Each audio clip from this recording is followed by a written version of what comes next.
Hey guys, Nick over here at Randy's. I'm going to walk you through our instructional video on how to install our Babymaker 1000 in our 07 through 2018 68 RFEs. And guys, please be aware that if you do have ratio codes or excessive material in the pan, the transmission is most likely hurt and a Babymaker will not fix this problem.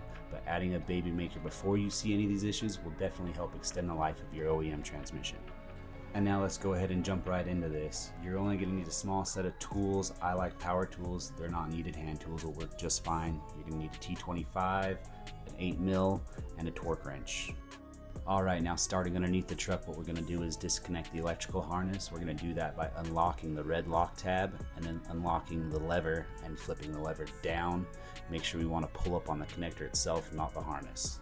And once we get that out of the way, we're going to start by removing the pan. You're going to want to go ahead and get yourself some sort of a drip pan, whether it's an oil cart is what we use, but have that underneath just in case. Take your 8mm and start undoing these pan bolts. I like to also just remove one side of the pan at a time and let it drain out as much as possible to help prevent the mess. Even though you try, it's still inevitable. Scott's now mad because I'm messing up his area. And now to do this without a mess, we're going to make sure we undo all the bolts, hold it up tightly, and make sure we work it around the cooler lines and not drop a puddle all over the ground. And once we get the pan off, this is going to be what you end up seeing. You're going to want to take the T25 screw out of the filter and gently wiggle it back and forth not to tear the seal on the pump. And once we get the filter out of the way, we're going to go ahead and take our 8mm and start removing the bolts holding the valve body to the case. As we get most of the bolts, all but one bolt removed, you're going to want to go ahead and take your hand and press against it so that it doesn't drop on you. Remove that last bolt. And once you have that last bolt removed, you're going to grab it with both hands and give it a slight wiggle. She should fall right out for you. And before we start installing the new Babymaker, you're going to just want to make sure that the transmission is still in park by making sure this is all the way back. And we're going to want to make sure that the Babymaker is also in the same position, the park position, which is the furthest back notch, the big one. And then we're going to want to go ahead and take the Babymaker and install it into the transmission. I like to take a set of big red hands that I have around the shop. If you don't have a set of big red hands, any set of hands will do. You can do this by yourself, but it is always easier just to get an extra set of hands and have you help out. And once I get the Babymaker up and installed, I like to just verify that all the shift linkage is correct by disconnecting the cable and shifting it back and forth and making sure this plate underneath moves as such. And now we're going to want to take our torque wrench and set it to 105 inch-pounds and slowly work our way around the valve body torquing. I also like to go around twice just for second measure and make sure everything's torqued properly. And whenever we do this, you're always inside the pan. It's always a good idea just to go ahead and replace filters when you're down there. OEM filters is always what we suggest.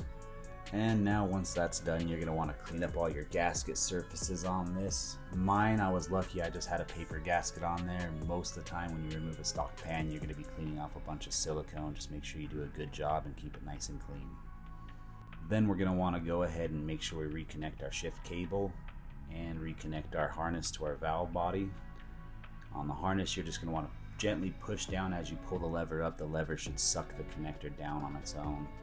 And don't forget to clip the lock back into place. Now with the old valve body, we're going to want to go ahead and drain off as much of this fluid as we possibly can. We don't want it to leak out during shipping. And you're going to want to place it back in the same package as your Babymaker came in and attach the shipping label we provided.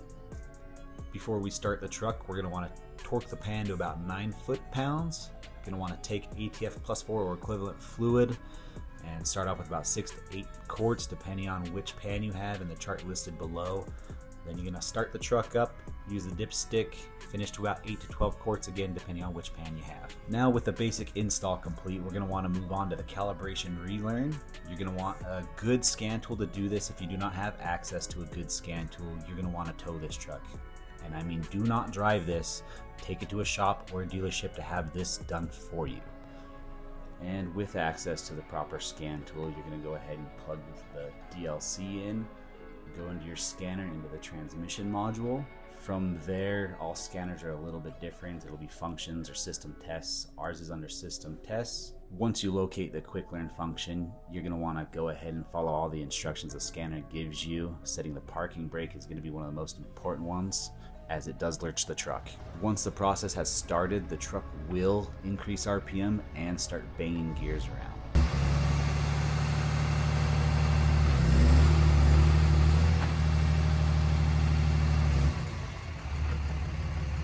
Once we've gone through that, before you go out and drive on the road, you're going to want to make sure your fluid levels are all nice and topped off. And last but not least, we're going to want to do some garage shifts in this before we take it out, which means go from park to drive, park to neutral, park to reverse, park to drive a few times before you go ahead and just start your test drive. Now that we're out on our test drive, I'm going to want to take this thing from first to 6 a few times and then back down from 6 to first a few times while taking it easy. It could possibly take a few hundred miles for this relearn procedure to fully complete. We'd like you to try to do your best before going out and hammering down on your unit. Now with the installation procedure complete, if you guys have any questions, please feel free to call us Monday through Friday, 435-228-6619, extension 3. And we would like to thank you guys for your business and your support. And I will catch you guys on my next instructional video.